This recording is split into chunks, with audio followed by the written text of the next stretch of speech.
بسم اللہ الرحمن الرحیم۔ حضرت عثمان رضی اللہ تعالی عنہ کی انگوٹھی۔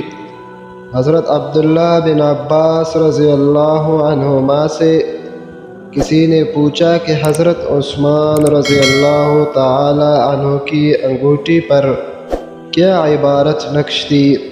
حضرت ابن عباس رضی اللہ عنہ نے فرمایا کہ انہوں نے پورے صدق کی نیت سے اپنے انگوٹھی پر یہ جملہ نقش کرایا تھا: اللہم احینی سعیدا وامتنی شہیدا، اے اللہ مجھے سعادت کی زندگی اور شہادت کی موت عطا فرما۔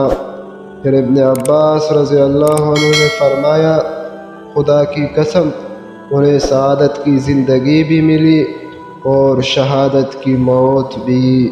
سبحان اللہ۔